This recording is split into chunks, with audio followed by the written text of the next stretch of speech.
کہ اللہ اکبر، اللہ بس سیدہ خدیجہ نے سوچا کہ اللہ اکبر، مکے کے اس جو ہے گندے ماحول میں، مکے کے اس خطرناک ماحول میں کون نبی ہو سکتا ہے؟ جن لوگوں کا حال یہ تھا کہ ماؤں کے ساتھ زنا کرتے تھے، جن لوگوں کا حال یہ تھا لوگوں کے مال ہڑپ کر کے کھا جانے والے تھے، لوگوں کی عزت سلامت نہیں تھی، ایسے پرخطر ماحول میں، ایسے گندے ماحول میں کون نبی ہو سکتا ہے؟ اللہ اکبر۔ تو سیدہ خدیجہ یہی سوچ ہی رہی تھی، اور آپ فرماتی ہے کہ جس دن آقا مجھ سے ملنے آ رہے تھے، اب دیکھیے اب یہاں پر جو ہے اہم گفتگو شروع ہوتی ہے، کس کی؟ حسنین کے نانا کی، میرے حسین کی نانا کی۔ اللہ اکبر۔ آج جو ہے اللہ اکبر امام الانبیاء صلی اللہ تعالی علیہ وسلم جو ہے سیدہ خدیجہ کی بارگاہ میں حسین کی نانی سے ملنے جا رہے ہیں۔ کتنی عظمت والا وہ دن ہوگا۔ اللہ اکبر۔ حسین کی ذات کا نام ہے جس کا نانا نبی ہو اور جس کی نانی جو ہے نبی کی ماں ہو، نبی کی بیوی ہو۔ میرے پیارے آقا اسلام کے پیارے دیوانوں، ذکر امام حسین جو ہے بہت اہم ہے۔ کربلا تک پہنچنے میں بہت ٹائم لگے گا، اس لیے کہ جب امام حسین بھی کربلا پہنچے تھے تو 6 مہینے کا سفر لگا تھا، تو ہم کو بھی 10 دن کا سفر لگے گا کربلا پہنچنے میں۔ لیکن امام حسین کی عظمت سمجھنا بھی ضروری ہے۔ کسی نے کہا تھا کہ اگر کوئی امام حسین کو سمجھنا چاہتا ہے تو ان کے نانا کو سمجھ لے۔ جس نے نانا کو سمجھ لیا اس نے حسین کو سمجھا، اور جس نے حسین کو سمجھا اس نے ان کے نانا کو سمجھ لیا۔ اللہ اکبر۔ اب جو ہے آقا کریم جو ہے جناب خدیجہ کے پاس آ رہے ہیں۔ اس وقت جو ہے سیدہ خدیجہ کا گھر جو ہے ایسے سمت میں تھا کہ ان کا دروازہ جو شمال کی طرف تھا، جدھر سے سورج کی روشنی جو ہے گھر میں آ نہیں سکتی ہے، نہ جا سکتی ہے باہر۔ ایسے سمت میں آپ فرماتی ہے کہ میرا گھر تھا، اور میں جو ہوں اس تھی جو دیوار کی طرف منہ کر کے کام کر رہی تھی۔ کچھ انہوں نے کیا دیکھا؟ اللہ اکبر۔ اچانک سے میری گھر کی دیوار پر جو ہے ایک سورج کی روشنی پڑتی ہے۔ میں حیران ہو گئی کہ واللہ آج کیا ہو گیا کہ آج میرے گھر پر سورج کی روشنی پڑ رہی ہے؟ کیا آج کائنات کا نظام بدل چکا ہے؟ کیا آج سورج جو ہے شمال کی طرف سے نکل گیا ہے؟ میں حیران ہو گئی، میرے پیروں تلے سے زمین کھسک گئی کہ واللہ آج عرب میں کیا ہو گیا ہے۔ جب میں نے پیچھے مڑ کر دیکھا، اللہ پر دروازے پر جو ہے پردہ پڑا ہوا تھا، میں دیکھا پردے کے پیچھے سے جس کو میں آسمان کا سورج سمجھ رہی تھی، وہ آسمان کا سورج نہیں بلکہ عرب کا سورج تھا، عرب کا تاجدار تھا۔ اللہ پر وہ کوئی اور نہیں، آقا نامدار مدنی تاجدار صلی اللہ تعالی علیہ وسلم تھے۔ آقا باہر کھڑے ہوئے تھے۔ سیدہ خدیجہ نے فرمایا کون؟ کہا میں ابو طالب محمد ہوں، ابو طالب کا بھتیجا محمد ہوں۔ اللہ بس سیدہ خدیجہ نے کہا ہاں تم کو تجارت کی وجہ سے بھیجا ہے۔ میں سیدہ خدیجہ نے کہا کہ تم کو تجارت کی وجہ سے بھیجا ہے؟ آقا نے فرمایا ہاں مجھے تجارت کے لیے بھیجا ہے۔ تو آپ نے جو ہے حضور کے حسنوں کو دیکھا، آپ کی نگاہ میں جو ہے آقا کا حسن گھوم ہی رہا تھا۔ آپ نے فرمایا ٹھیک ہے کل آنا، اور جو تم کو سامان کے ساتھ جو ہے روانہ کر دیا جائے گا۔ سیدہ خدیجہ جو ہے اللہ پر یہ کہتی ہے حضور چلے جاتے ہیں، اور جب حضور چلے جاتے ہیں تو سیدہ خدیجہ کی نگاہ میں ابھی بھی حضور کا چہرہ گھوم رہا تھا، ابھی بھی حضور کا حسن گھوم ہی رہا تھا۔ اللہ اکبر۔ سیدہ خدیجہ جو ہے توریت اور انجیل بھی پڑھتی تھی، انہیں توریت کو اٹھایا اور توریت اٹھا کر اس بات کو نکالا جس کے اندر آخری نبی کی صفات موجود تھی، آخری نبی کا حسن موجود تھا، نکالا اور جو ہے آخری نبی کا حسن پڑھنے لگ گئی۔ جب آنکھیں پڑھی تو پردے کے پیچھے میرے آقا کی آنکھیں یاد آ گئی، ہونٹ پڑھے تو پردے کے پیچھے میرے آقا کا ہونٹ یاد آ گیا، گال پڑھے تو آقا کے گال یاد آ گئے۔ یعنی کہ جو جو باب پڑھتی گئی، جو جو حسن پڑھتے گئے، اللہ بس سیدہ خدیجہ جو ہے ساری کی ساری صفات ان کو جو ہے میرے آقا کے اندر موجود ہو گئی۔ میں حیران ہوں جس نبی کا ذکر جو ہے قرآن میں بھی ہے، ان کے حسن کا ذکر، ان کے اخلاق کا ذکر، ان کے کردار کا ذکر، ان کے جو ہے اللہ پر سیرت اور صورت کا ذکر قرآن نے بیان کیا ہے، ویسا ہی جو ہے توریت انجیل نے میرے آقا کا حسن بیان کیا ہے۔ یہ میرے آقا کی شان ہے۔ پھر آقا جو ہے اگلے دن آتے ہیں سیدہ خدیجہ کے پاس، اور پھر جو حضور باہر کھڑے ہی رہتے ہیں۔ سیدہ خدیجہ توریت اٹھاتی ہے اور پڑھتی ہے، جو یہاں پڑھتی ہے وہی ادھر ہوتا ہے۔ پھر وہ جان لیتی ہے یہ کوئی اور نہیں بلکہ میری خواب کی تعبیر ہے، یہ آخری نبی ہے اور میں اس کی بیوی ہوں، اس کی بیوی بننے والی ہوں، یہ میرا شوہر بننے والا ہے۔ سیدہ خدیجہ سب سمجھ گئی۔ اللہ پر پھر کیا ہوا، تجارت کا ساز و سامان سب تیار کر دیا گیا، اور پھر تجارت کے گھر سے جو ہے سب کو روانہ کر دیا گیا۔ سیدہ خدیجہ نے جو ہے اپنے ایک غلام کو بلایا جس کا نام میسرہ ہے. میسرہ سے کہا دیکھ میسرہ میں تجھ کو جب بھی بیچتی تھی تو تجھے یہ کہتی تھی کہ مال پہ غور کرنا, مال پہ نظر رکھنا, لیکن اب تجھے بھیج رہی ہوں اللہ پر, اب تجھے بھیج رہی ہوں تو اب تم مال پہ نظر مت رکھنا بلکہ محمد پہ نظر رکھنا. محمد اٹھے تو بیٹھنا, بیٹھے تو دیکھنا, محمد اٹھے تو دیکھنا, کھانا کھائے تو دیکھنا, سو جائے تو دیکھنا, غسل کرے تو غسل کے انداز کو دیکھنا, چلے تو دیکھنا, اللہ پر ہر ایک ادا کو دیکھنا, ہر ایک چیز کو پوائنٹ کرنا, اور مجھے آ کر خوبی نہیں بلکہ اس کے عیب بتانا, عیب کہ اس کے اندر عیب کیسے کتنے ہیں. تو سیدہ خدیجہ سے میسرہ نے کہا ٹھیک ہے میسرہ, ٹھیک ہے خدیجہ, میں نے تیرا خون کھایا ہے, میں نے تیرا جو ہے خون کا نمک کھایا ہے, تو میں چاہوں میں حلالی ہوں, میں چاہوں تیری ہر بات کا صحیح سے جواب دوں گا. میسرہ سے جو ہے میسرہ نے ساری بات کہہ دیا اور پھر جو ہے اللہ بر قافلے میں چلا گیا. پھر خدیجہ نے ایک اور بات کہا سیدہ خدیجہ نے کہ میسرہ دیکھ میں محمد کو چاہوں یہاں پر جو غلاموں والا لباس پہنا کر بیچ رہی ہوں اور اس کو گھوڑا دے رہی ہوں, لیکن جب جو مکے سے باہر نکلے یہ قافلہ مکے کی سرحد سے تو اس کو جو ہے بادشاہوں والا لباس دے دینا, اس کو جو اونٹ پر بٹھا دینا, اچھے اونٹ پر, اور پھر جو ہے اس کا خیال رکھنا. پھر میسرہ چلا اور پھر جب اونٹ جو سواری جو ہے سب کا قافلہ جو مکے سے باہر نکلا تو میسرہ نے کیا کیا, حضور صلی اللہ تعالی علیہ وسلم کو جو ہے اونچے اونٹ پر بیٹھا دیا اور آپ کو جو بادشاہ والا لباس, اچھا لباس پہنا دیا, اور پھر آپ جو اپنی شان کے مطابق جو اللہ پر آقا کریم جو ہے اونٹ پر بیٹھ گئے. میسرہ کیا دیکھتا ہے کہ یہ محمد کیسا محمد ہے, اللہ پر اونٹ پر بیٹھا ہے تو بادشاہوں کی طرح لگتا ہے, اللہ پر جب اونٹ پر بیٹھتا ہے تو اس کا اونچے لوگوں سے آگے ہوتا ہے. محمد کیا محمد ہے, اللہ پر میسرہ دیکھ کر حیران ہو جاتا ہے. سب کو پسینہ آ رہا ہے لیکن پسینے میں بدبو آ رہی ہے, پسینے بے ترتیب بہ رہے ہیں, لیکن محمد کیسا محمد ہے, اللہ پر اس کو پسینہ بھی آ رہا ہے لیکن بے ترتیب نہیں. دیکھو انسان کو اگر پسینہ آتا ہے, انسان کتنا ہی خوبصورت ہو, کتنا ہی حسین ہو, کتنا ہی بڑا جو ہے عزت دار والا ہو, اس کے اندر کتنی صلاحیت کیوں نہ ہو, لیکن جب اس کو پسینہ آتا ہے بے ترتیب آتا ہے, جہاں دو جوڑ ملتے ہیں وہاں سے بہتے ہیں اور بہ کر نہ جانے کدھر کدھر بہتے ہیں. میری زبان حیا خاموش ہے اللہ پر, لیکن انسان کو پسینہ آتا ہے تو پسینے کے ساتھ بدبو آتی ہے, لیکن میرے آقا کی شان جدا ہے, میرے آقا کا مقام جدا ہے. اللہ پر حضور کو پسینہ آتا تھا تو پسینہ بہتا نہیں تھا بلکہ جو ہے ماتھے پر آ کے جم جاتا تھا. اس لیے صحابہ کرام فرماتے ہیں حضور کو پسینہ آتا ہے تو ماتھے پر جم جاتا تھا, ایسا لگتا تھا کہ کسی نے جو ہے سونے کی پلیٹ میں اللہ پر چاندی کے موتی تاج دیے ہو. اس شان سے حضور کا پسینہ تھا, اور صرف پسینہ آتا نہیں تھا بلکہ پسینے کے ساتھ خوشبو بھی آتی تھی. میرے آقا کے پسینے کی یہ شان ہے. میرے پیارے آقا علیہ السلام کے پیارے دیوانوں, خوشبو ایسی تھی کہ امام فرماتے ہیں مل جائے جو تیرے گل کا پسینہ, آقا فرماتے مل جائے جو تیرے گل کا پسینہ, مانگے نہ کبھی پھول, مانگے نہ کبھی عطر, نہ چاہے کبھی دلہن پھول. یہ میرے آقا کی شان ہے. اگر وہ آقا کا پسینہ صرف مل جائے, اللہ پر مل جائے تو دلہن مہکتی ہے. اعلیٰ حضرت یہ نہیں فرمایا کہ مل جائے, یہ فرمایا مل جائے تو دلہن مہکتی ہے. جب ملنے پر دلہن مہکتی ہے تو ملنے پر ساتوں نسلیں مہک جاتی ہے. اللہ پر میرے پیارے آقا علیہ السلام کے پیارے دیوانوں, یہ صفات مصطفیٰ صلی اللہ تعالی علیہ وسلم ہے. پھر جو ہے قافلہ اور آگے بڑھا, میسرہ جو ہے ساری خوبیاں حضور کے دیکھتے گیا. کیا دیکھا کہ اللہ پر جب سارا کا سارا قافلہ پیڑ کے نیچے آیا, پیڑ کے سائے میں, تو سایہ ختم ہو گیا. میسرہ نے دیکھا میرے آقا کی شان, جب حضور بالکل اخیر میں آتے ہیں تو پیر جھک کر آقا کو سایہ کرتے ہیں, سایہ دیتے ہیں. یہ آقا کی شان ہے. اللہ پر پھر جو ہے مصر کے اندر اگر الگ معجزات دیکھے حضور علیہ السلام کے, پھر میسرہ غلام ہی ہو گیا. اور پھر جب اللہ پر قافلے جو ہے حضور صلی اللہ علیہ وسلم نے جب 10 گنا زیادہ معاوضہ حاصل کر کے, فائدہ حاصل کر کے جب قافلے کو جو ہے اللہ پر مکے کی طرف روانہ ہوا, اور مکے کی طرف روانہ ہونے کے بعد میسرہ جو دوڑے اپنی ملکہ کی طرف جانے لگ گیا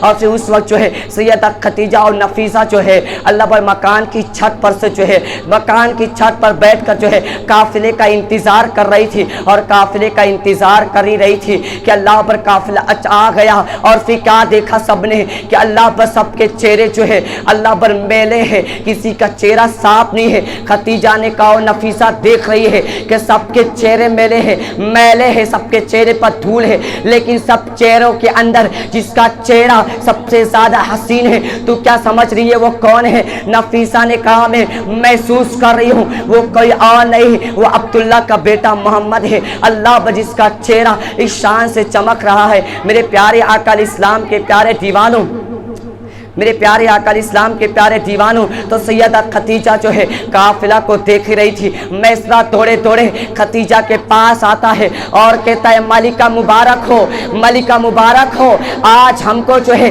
10 گنا زیادہ معاوضہ ملا ہے۔ میسرہ سے خدیجہ نے کہا اللہ پر میسرہ سے سیدہ خدیجہ نے کہا میسرہ چپ رہ جا، چپ ہو جا، آج جو ہے خدیجہ جو ہے معاوضہ کے بارے میں نہیں سننا چاہتی ہے، بول محمد کے اندر عیب کیا ہے؟ محمد کو تو نے دیکھا ہے، ذرا اس کے عیب بیان کر، اب سنو شان مصطفیٰ کیا ہے، حسنین کی نانا کی شان کا عالم کیا ہے۔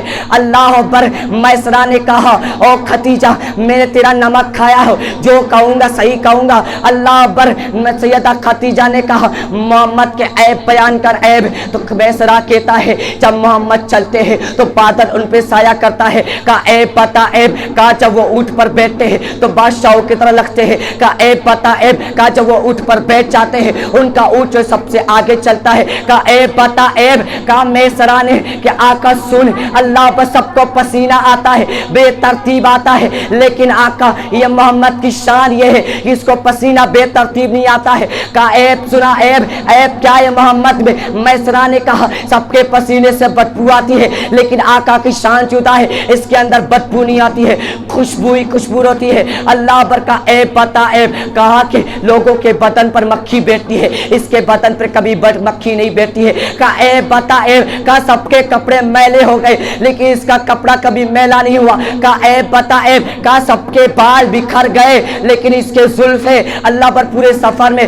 کبھی نہیں بکھرے، کا عیب بتا عیب، کا کیا بتاؤں اے خدیجہ سن، اللہ پر جب سب کے سب پیڑ کے سائے میں آ جاتے ہیں تو جب محمد لاشت میں آتا ہے تو پیڑ جھک کر اس کو سایہ دیتا ہے، کا عیب بتا عیب، کہا کہ اللہ پر مصر میں جاتے ہیں تو مصر کے لوگ ان پہ قربان ہو جاتے ہیں، کا عیب بتا عیب، کا راہب جو ہے ان پر ایمان لانے کے لیے قربان ہو گیا، کا عیب بتا عیب، اللہ پر خدیجہ نے کہا اور میسرہ تو نے میرا نمک کھایا ہے، محمد کے عیب بیان کر، اس کے اندر عیب کیا ہے؟ تو میسرہ کہتا ہے او خدیجہ میری ملکہ بے شک میں نے تیرا نمک کھایا ہے، اگر تو میرے ایک ہاتھ پر چاند لا کے رکھ دے اور دوسرے ہاتھ پر سورج لا کے رکھ دے اور پھر بھی پوچھ محمد کے عیب کیا ہے، خدا کی قسم اس کے خدا نے جو ہے اس کو تمام عیب سے پاک پیدا فرمایا ہے۔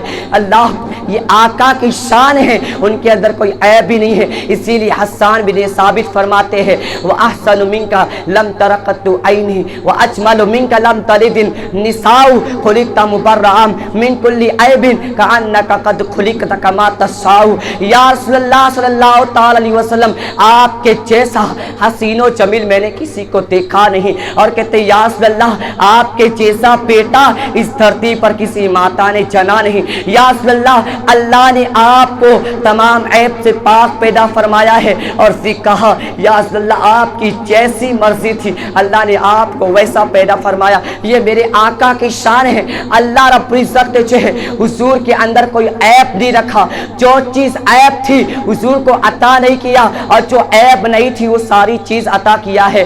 اللہ اکبر۔ تو سیدہ خدیجہ کے سامنے حضور کی ساری صفات موجود ہو گئی، ساری صفات بیان کر دی گئی، اب خدیجہ کا شک دور ہو گیا اور نفیسہ سے کہا او نفیسہ جو میں نے خواب دیکھا تھا آج اس خواب کی تعبیر پوری ہو چکی ہے، جہاں محمد سے بات کر کیا وہ مجھ سے نکاح کریں گے؟ نفیسہ جو ہے گئی اللہ پر آقا کے پاس اور کہا محمد تو نے آج بہت بہترین کام کیا ہے، تجھ کو جو ہے اللہ پر اس تجارت کے قرض سے جو ہے 10 گنا معاوضہ تجھے دیا جائے گا، لیکن میں ایک بات کہتی ہوں میرے بھتیجے محمد سن، کیا تجھے امیر نہیں ہونا چاہیے؟ کیا تو نہیں چاہتا ہے کہ میری شادی ہو جائے، تو آقا فرماتے بے شک اے نفیسہ میں چاہتا ہوں کہ میری شادی ہو جائے۔ اللہ پر تو نفیسہ کہتی ہے تو محمد جو سیدہ خدیجہ ہے جو ملکۃ العرب ہے وہ چاہتی ہے کہ تو اس سے نکاح کر لے۔ تو آقا نے جو ہے جب یہ بات سنا تو ایک جملہ کہا جو بڑا ہی پیارا جملہ ہے۔ آقا فرماتے ہیں اور نفیسہ جو اچھے گھر کے لوگ ہوتے ہیں، جو شریف خاندان کے لوگ ہوتے ہیں، ان کا رشتہ اس طرح سڑکوں پر طے نہیں ہوتا ہے۔ جو اچھے خاندان کے لوگ ہوتے ہیں ان کا راستہ، ان کا رشتہ جو ہے راستوں پہ طے نہیں ہوتا ہے۔ اللہ اکبر، میرے آقا جو ہے قیامت تک کے مسلمانوں کو یہ پیغام دے رہے ہیں کہ تم جب رشتہ طے کرو تو پارکوں میں طے نہ کرو، لوجوں میں طے نہ کرو، مالوں میں طے نہ کرو۔ اپنا رشتہ جو ہے اگر تم شریف خاندان کے ہوگو، اچھے خاندان کے ہوں گے تو اللہ پر تم اپنا رشتہ جو ہے اپنے گھروں میں طے کرو۔ اللہ پر تو اس سے پتہ کیا چلتا ہے، جو لوگ اللہ پر پارکوں میں رشتہ طے کرتے ہیں، مالوں میں رشتہ طے کرتے ہیں، لوجوں میں رشتہ طے کرتے ہیں، زنا کے اڈوں پہ جا کر رشتہ طے کرتے ہیں، سود کے بازاروں میں جا کر رشتہ طے کرتے ہیں، اللہ پر جو گناہ کو دعوت دے کر رشتہ طے کرتے ہیں وہ اچھے خاندان کے لوگ نہیں ہوتے ہیں۔ بلکہ آقا نے تو فرما دیا جو لوگ اوریانیت کے بنا پر رشتہ طے کرے بے شک جو ہے اس کی نفس میں جو ہے خرابی ہوتی ہے۔ اللہ پر جو لوگ پارکوں میں رشتہ طے کرتے ہیں ان کا رشتہ بھی سلامت نہیں ہوتا ہے۔ میرے پیارے آقا اسلام کے پیارے دیوانوں، آج تو حال ایسا ہو چکا ہے اللہ پر کالجوں میں رشتہ طے ہو رہا ہے۔ کالج تو دور کی بات، اب جو بچے اسکولوں میں جا رہے ہیں ابھی تو ان کی ابتدائی تعلیم چالو ہے، یہاں پر بھی جو ہے اللہ پر گندگی ماحول کا جو ہے مناظرہ ہوتا ہے، محاصرہ ہوتا ہے، وہاں پر جو ہے فرینڈشپ جو ہے ایک ماحول چلتا ہے۔ میرے پیارے آقا اسلام کے پیارے دیوانوں، یہ سب جو ہے یہودی اور نصرانیوں کی سازش ہے، مسلمانوں کو کسی طرح سے جو ہے اسلام سے دور کرنا، اسلامی کلچر سے دور کرنا۔ آج ہم نے مغربی تہذیب کو اپنا لیا ہے، مذہبی کلچر کو اپنا لیا ہے، آج ہم نے اسلام کو فراموش کر دیا ہے۔ میرے پیارے آقا اسلام کے پیارے دیوانوں، جو اسلام کا طریقہ ہے وہ سب سے صحیح اور بہتر طریقہ ہے۔ اللہ اکبر، جو اچھے خاندان کے لوگ ہوتے ہیں، اچھے گھر کے لوگ ہوتے ہیں، ان کا رشتہ گھروں میں طے ہوتا ہے۔ آقا نے ہم سب کو بتا دیا اور پھر آقا نے فرمایا نفیسہ جو میرے بڑے لوگ ہیں یعنی میرے چچا ابو طالب ہے تو ان سے بات کر، وہ جو ہے ضرور منظور کر لیں گے۔ اور پھر جو ہے سید نفیسہ جو ہے سیدہ خدیجہ کے بات پر جو ہے کچھ لوگوں کو لے کر آقا کے جناب ابو طالب کے پاس آتے ہیں اور عرض کرتے ہیں ابو طالب ہم جو خدیجہ کے لیے رشتہ لے کر آئے ہیں کہ آپ جو ہے خدیجہ کا رشتہ لے کر آئے، آپ قبول کر لیں اور اپنے بھتیجے محمد سے نکاح کروا لیں۔ تو جناب ابو طالب نے کہا ٹھیک ہے، اب جو شادی کی تیاری جو ہونے لگی، اب سنیے میرے آقا کے گھر میں شادی ہو رہی ہے۔ کس کی شادی ہے؟ اب کسی اور کی نہیں بلکہ نبیوں کے امام کی شادی ہے۔ اور کس کی شادی ہے؟ سیدہ خدیجہ نبیوں کے امام کی بیوی کی شادی ہے۔ اب سنو، حسنین کے نانا کی شادی ہونے والی ہے، حسنین کے نانا کی، فاطمہ کے بابا کی، علی کے اللہ پر علی کے بھائی کی شادی ہونے والی ہے، پھر شان کی شادی ہوگی۔ میرے پیارے آقا اسلام کے پیارے دیوانوں،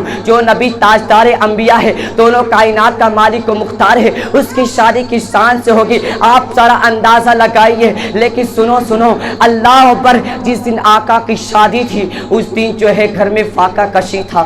اللہ پر ایسا ہوا کہ جناب ابو طالب جو رو رہے تھے، آج شادی ہے، آج ہی کے دن جناب ابو طالب کی آنکھوں سے آنسو ہے، کس بنا پر کہ اللہ اکبر ہم اتنے فاقہ کش ہو گئے کہ آج میرے بھتیجے محمد کی شادی ہے، محمد کی شادی ہے، آقا کریم کی شادی ہے، لیکن اس کو پہننے کا جوڑا نہیں ہے، شادی کا جوڑا نہیں ہے۔ اللہ اکبر، تو اس لیے جناب ابو طالب جو ہے گھر میں جو ہے خوشی کے ماحول کے بدلے غم کا ماحول بن چکا تھا۔ شادی کا دن ایسا ہوتا ہے کہ ہر کوئی خوشی میں ہوتا ہے، چاہے انسان کتنا ہی ٹینشن والا ہو، لیکن آقا کی شادی ہے، اس دن جو ہے اللہ پر آقا کے گھر میں جو ہے غم کا ماحول ہے۔ اسی وقت جناب ابو بکر آ گئے، ابھی جو ہے ابو بکر ہے، صدیق نہیں بنے تھے، آپ کی کریل جوانی تھی، آپ اس وقت بھی جو ہے آقا کے سگے دوست تھے، بیسٹ فرینڈ کی طرح تھے۔ آئے تو کیا دیکھا کہ شادی کے دن میں جو ہے غم کا ماحول ہے، پوچھا اے میرے بھائی، اے میرے دوست محمد، آج جو ہے تمہاری شادی ہے, آج تمہاری شادی پر ایسا غم کا ماحول کیوں ہے؟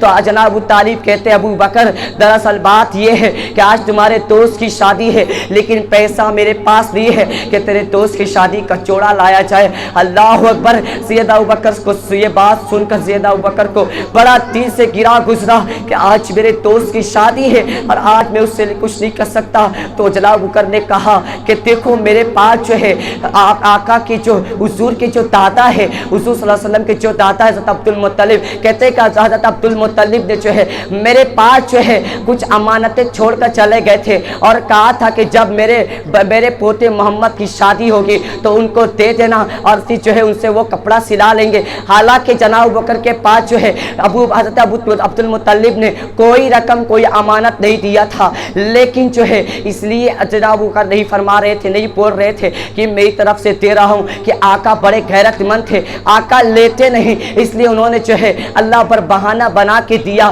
کہ جو ہے جناب ابو طالب کی طرف سے میرے پاس کچھ پڑے ہوئے ہیں. پھر انہوں نے جو ہے اس رقم کو نکالا اور اس رقم سے کپڑا جوڑا خرید کے آقا کو پیش کیا.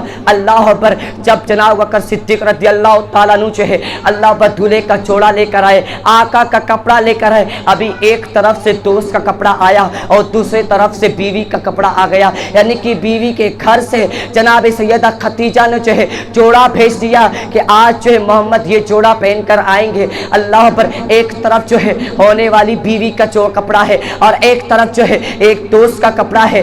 دنیا کا کوئی انسان ہوتا تو ہونے والی بیوی کی طرف سے لایا ہوا کپڑا پہن لیتا, لیکن وہ آقاؤں کے آقا تھے, اللہ پر وہ عدل و انصاف کرنے والے تھے. انہوں نے کہا کہ اللہ پر وہ خدیجہ بیوی بعد میں بنے گی, لیکن ابو بکر نے میرا ساتھ جو ہے زندگی بھر دیا ہے تو آج میں ابو بکر کا کپڑا پہنوں گا. پھر آقا جو ہے اللہ پر دولہے کے لباس میں آ گئے. جب اللہ پر سے آقا رحمدار مدنی تاجدار صلی اللہ علیہ وسلم جب دولہا بن گئے, کس شان کے لگ رہے ہوں گے. اللہ پر آپ ذرا اندازہ لگائیے, جب کسی محلے سے کسی نوجوان کی بارات نکلتی ہے, اگر اس کی چمڑی کوری ہے تو وہ باراتی بننے والا شخص جو ہے دولہا کتنا خوبصورت لگتا ہے, سب کی نگاہ اس پر ہوتی ہے. اللہ پر جو نبی حسینوں کا حسین ہو, شہنشاہوں کا شہنشاہ ہو, جس نبی کے حسن کی کوئی انتہا نہ ہو, جس دن وہ دولہا بننے ہوں گے کس شان کے لگ رہے ہوں گے, کتنے خوبصورت لگ رہے ہوں گے. اور پھر یہی نہیں, حضور کی بارات نکلی ہے, اللہ پر اس بارات کے اندر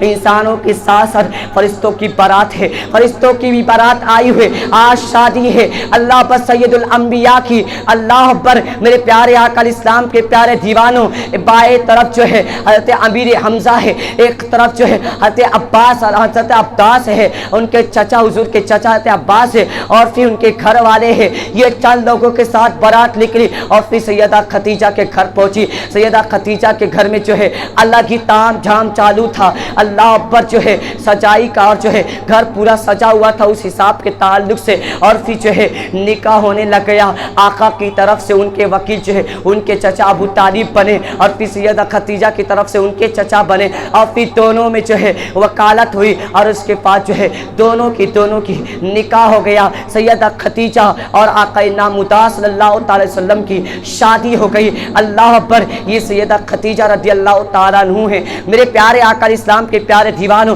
سیدہ خدیجہ کے بارے میں کیا کہنا, جو ماں ہے سیدہ فاطمہ کی, اسے کہتے سیدہ خدیجہ کبریٰ رضی اللہ تعالیٰ عنہ. اور ایک بات آخری بات عرض کر کے بات کو ختم کروں گا کہ سیدہ خدیجہ کے اندر جو ہے حیا کیسا تھا, حیا کا پیکر کیسا تھا. ایک مرتبہ یہ ہوا کہ حضور صلی اللہ تعالی علیہ وسلم جو ہے اپنے گھر میں تشریف فرما تھے, اور سیدہ خدیجہ جو ہے کچن میں تھی, کھانا بنا رہی تھی. اور پھر کھانا بنانے کے بعد جب سالن سے بھرا ہوا پیالہ آپ کی بارگاہ میں پیش کرنے لگ گئی, حضور جو ہے محبت کی نگاہ سے سیدہ خدیجہ کو دیکھ رہے تھے. اللہ پر کیا شان ہوگی سیدہ خدیجہ کو جب آقا محبت کی نگاہ سے دیکھ لیتے ہیں. اللہ پر آقا جو ہے کون محبت کی نگاہ سے دیکھ رہے, اللہ کے محبوب جو ہے سیدہ خدیجہ کو محبت کی نگاہ سے تک رہے ہیں. اگر نبی صلی اللہ تعالی وسلم کسی کو اللہ پر ابو بکر کو محبت کی نگاہ سے دیکھے تو ان کو صدیق بنا دے,